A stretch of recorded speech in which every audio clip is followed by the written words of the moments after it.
Hey guys, Level Cap here, and today I want to talk about Star Citizen's latest test that they conducted on Friday and then more over the weekend, allowing the first batch of players to transition from the current Stanton system into Pyro without needing to load up a second server and join through a different menu. They did it in-game, jumping through the jump point in Stanton.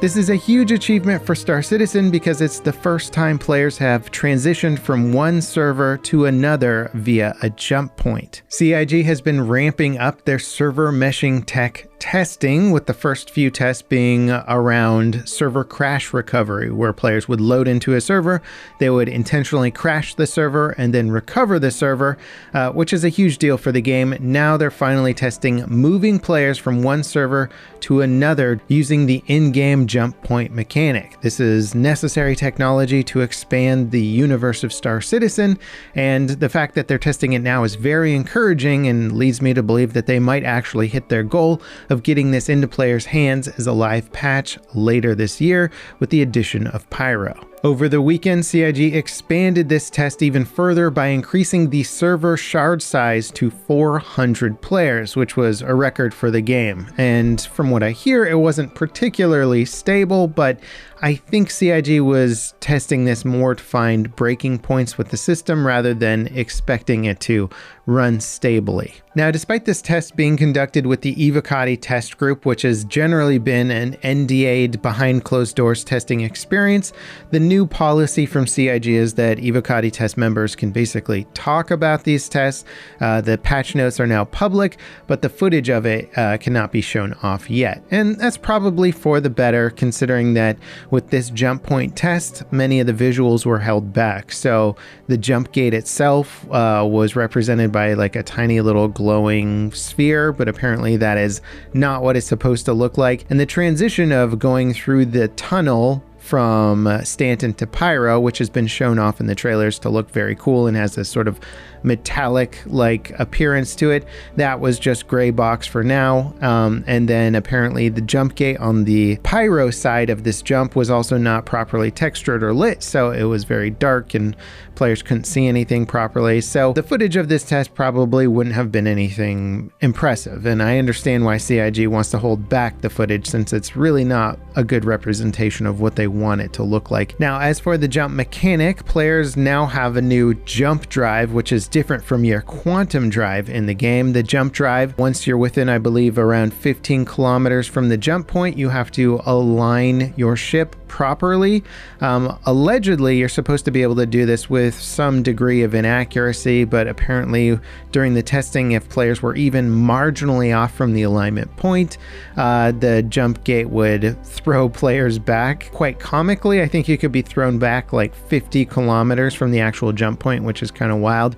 I don't think that's an intended mechanic, but a lot of this stuff is very clunky right now. That was most of the feedback I was hearing from players in the test, was that the whole system itself was very clunky. It sort of seemed like you had to queue up to jump through the points, and if you didn't do everything perfectly, it wouldn't work, and a lot of players were just having trouble getting it to work in the first place. But I don't think that was actually a main focus of the feedback for this test. I think it was mostly this technically works system, and we just want to test to see if it's actually working at scale. Some of the other reports I saw were that players were being thrown out on the other side in Pyro at random locations in the Pyro system versus being at the actual jump gate itself. And as far as I know, this is certainly not by design, hence having jump points with the welcome to Stanton signs in them. Those wouldn't really make much sense if you were just thrown out randomly into Stanton. Now, despite the expected bugs, I'm very encouraged by this test. It means maybe, just maybe, we actually are on track to getting Pyro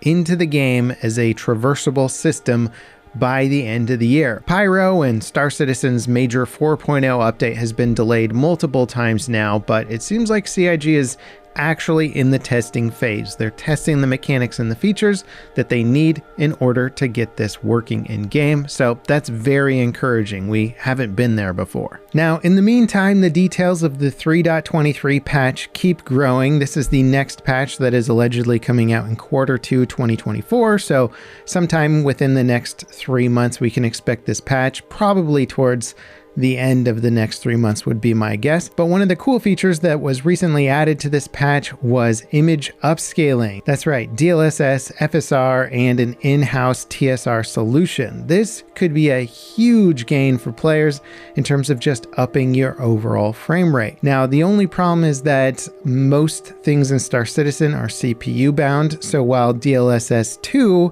is going to be really nice for people with lower end GPUs to get more frame rates out of the game, for anyone who is CPU bound, which I would imagine is probably a good portion of the player base, probably over 50%, there might not be too many performance gains here. It might make the frame rate a bit more stable in the harsher performing areas, but in terms of the areas where you're already getting decent FPS, you might not see too much improvements there. One of the reasons why some people are looking forward to DLSS 3 is that the frame gen technology adds frames in regardless of whether or not you're CPU bound. So that could actually be a much bigger impact, but CIG has said that DLSS 3 is further down the road. Beyond that, the feature list for patch 3.23 is growing so large that it honestly feels like just getting a second game at this point. There's the new character customizer that looks incredibly powerful, distribution centers, a whole bunch of them coming in Microtech and Hurston. Arena Commander's not just getting some new maps, but some engineering experimental modes where players will first be able to test out the engineering gameplay. A new gravity bike racing mode, Arena Commander custom lobbies, which is huge. Personal and instanced hangars for the game. This is a massive feature. It would be the biggest feature if there weren't even bigger features coming. A complete Mobi-Glass rework, a new FPS loot screen for looting items,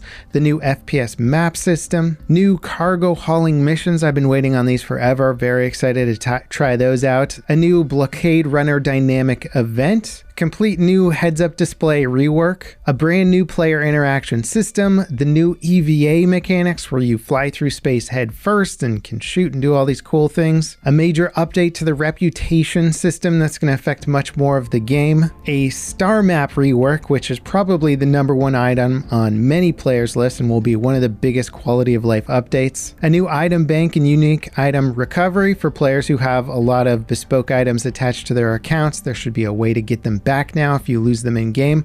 Freight elevators, which comes with the new hangar system. Master modes, the completely different way of flying spaceships and aiming weapons. A very, very big update to the game's flight mechanics. A new dynamic crosshair system. An overhaul to cloud tech with newer volumetric cloud technology and shadows being cast by those clouds. Along with a new replication layer update, which will separate the server from the replication layer in the standard game environment. It is a huge patch, so whenever that drops over the next 3 months, you can imagine it's going to be a pretty big deal for anyone who enjoys playing the game right now. It just seems like it's going to get that much better. I'd be curious to hear what upcoming feature you guys are looking forward to the most, so let me know in the comments. And if you enjoyed this video, don't forget to leave me a like, subscribe for more content like it, hit that notification bell to beat the YouTube algorithm with me, and up next, check out the latest devlog on my very own space game. We've added our own cargo ship. I'm pretty excited about it.